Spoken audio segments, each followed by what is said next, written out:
Le loup qui n'aimait pas lire. Oriane Lallemant et Éléonore Thuillier pour les illustrations. Aux éditions Ouzou.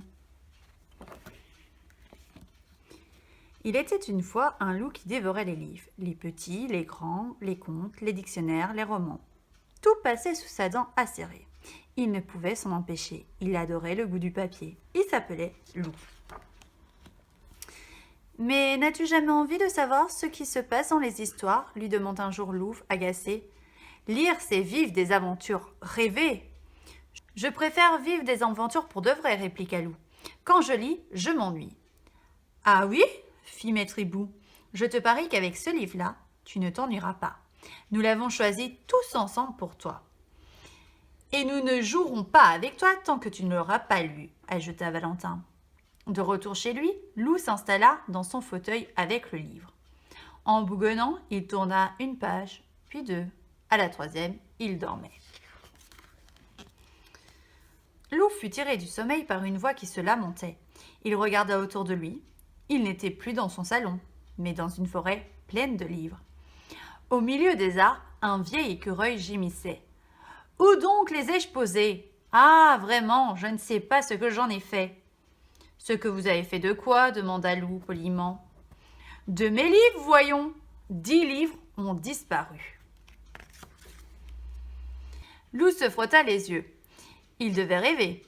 « Qui êtes-vous » s'étonna-t-il. « Et où suis-je ?»« Je suis le bibliothécaire, voyons, Loup, » répondit l'écureuil. « Et tu es au pays des livres, dans la grande bibliothèque. Ici sont conservés tous les livres écrits depuis la nuit des temps. Mais il m'en manque 10, vois-tu ? » « Je peux vous aider à les chercher si vous voulez, » proposa Loup, impressionné. « Je t'en serai très reconnaissant. Si tu les retrouves, mets-les dans cette sacoche s'il te plaît. » Enchanté à l'idée de se balader, Loup s'éloigna. Il fut bientôt arrêté par des éclats de voix. Un corbeau était perché dans un arbre. Au-dessous, un renard se moquait. Loup se dit qu'il les avait déjà vus quelque part. « Hier, tu m'as pris mon fromage, » crie le corbeau. « Et maintenant, tu me chipes mon livre. »« Ce n'est pas ton livre, c'est le mien, » riposta le renard en posant l'ouvrage dans son panier. Les voyant occupés à se disputer, Loup s'empara du livre et s'éclipsa. Et un livre de retrouvé. Loup s'installa avec le livre. Il avait terriblement envie de le grignoter. C'est alors qu'un lapin blanc très pressé, portant une montre à gousset et un livre sous le bras, passa devant lui. Il disparut dans un terrier en murmurant « Par mes oreilles et mes moustaches, je suis en retard, comme je suis en retard. » Sans hésiter, Loup le suivit. Il parcourut un long tunnel et déboucha dans une pièce pleine à craquer. Il y flottait une délicieuse odeur de pain grillé, de beurre et de crème à la vanille. « Bienvenue au pays des merveilles » le salua le lapin. « Pourquoi me suis-tu ? Je cherche les livres que le bibliothécaire a perdus. Il me semble que tu en as un. »« Celui-là » fit le lapin. « Il parle d'Alice et de moi. Passionnant !»« Il est à toi si tu prends le thé avec nous, » ajouta un drôle de chat qui souriait de toutes ses dents. « Et de deux, » pensa Loup en glissant le livre dans sa sacoche. Puis il s'installa à table. Tout ceci avait l'air très appétissant. Après le thé, Loup salua la compagnie, choisit une porte et se retrouva dans la jungle. Il fit quelques pas et fut presque déçu d'apercevoir 2 livres abandonnés sur un rocher. Décidément, ces livres étaient trop faciles à retrouver. 2 plus 1, ça fait 3, plus 1, 4, s'exclama Loup, avant d'être bousculé par un garçonnet chevauchant une panthère noire.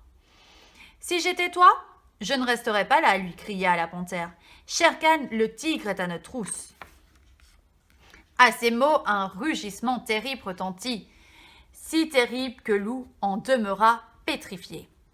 « Grimpe à cet arbre, vite !» ordonna une voix tombée du ciel. Loup ne se le fit pas dire 2 fois. Il escalada l'arbre à toute allure. Au sommet, quelqu'un l'attendait.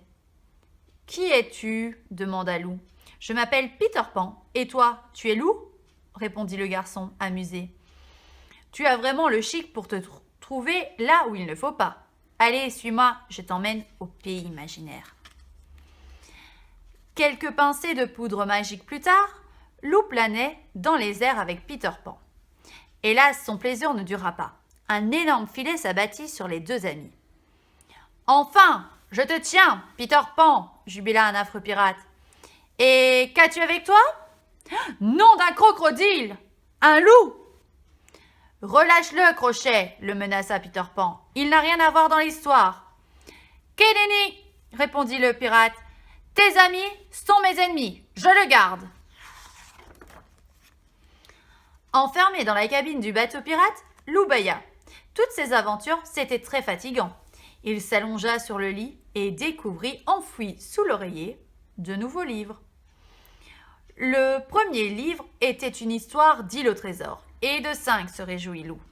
Le second montrait un sous-marin attaqué par une pieuvre géante, et de 6 frissonna Lou en l'ouvrant timidement.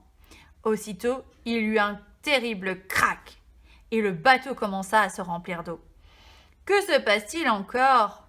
Paniqué, Lou réussit à s'échapper par une fenêtre, mais la mer était déchaînée. Il ne pouvait pas nager. Alors qu'il allait se noyer, un requin passa par là et l'avala. À l'intérieur, c'était la caverne d'Ali Baba. Furetant par-ci et par-là, Lou dénicha 4 livres. Il y était question d'Aladin, de Djinn, de 40 voleurs et d'un certain Simbad le marin. 6 livres plus 1, ça fait 7, plus 1, 8, plus 1, j'en suis à 9. Plus le dernier, on arrive à 10, compta Lou, ravi. Mission accomplie. Ne reste plus qu'à sortir d'ici. On est coincé comme toi, l'interpella alors un pantin, dissimulé dans un coin. Mais avec mon papa, Geppetto, on a une idée. On va allumer un feu et le requin nous recrachera. Veux-tu nous aider ? Lou et le pantin qui s'appelait Pinocchio rassemblèrent un gros tas de bois. Puis Geppetto alluma le feu. Cela fit beaucoup de fumée et... Atchoum ! Le requin éternua. Illico presto, les 3 compères s'envolèrent sur un tapis volant, qui lui aussi voulait prendre l'air. Après avoir reconduit Geppetto et Pinocchio chez eux, le tapis déposa Lou dans la grande bibliothèque. « Ah, te voilà, Lou !» souffla le bibliothécaire, soulagé. « Je me demandais où tu étais passé. »« Voici vos 10 livres, répondit Lou avec fierté. « Je les ai tous retrouvés. »« Vraiment ? Merci, mon ami. Décidément, tu étais patent. » Et tandis que le vieil écureuil remettait les 10 livres à leur place, il eut comme un gros soupir qui venait de toutes les pages refermées et... Lou se retrouva dans son fauteuil. Avec excitation, il se replongea dans son livre. Il se posait 1000 questions. Où était le pays des merveilles ? Qui était le garçon qui chevauchait une panthère ? Peter Pan avait-il échappé au vilain Crochet ? Lou était tellement absorbé par sa lecture qu'il n'entendit pas ses copains entrer. « Salut Lou, tu viens jouer avec nous ?» demanda Valentin. « Plus tard, les amis, » répondit Lou. « Vous voyez bien que je lis. »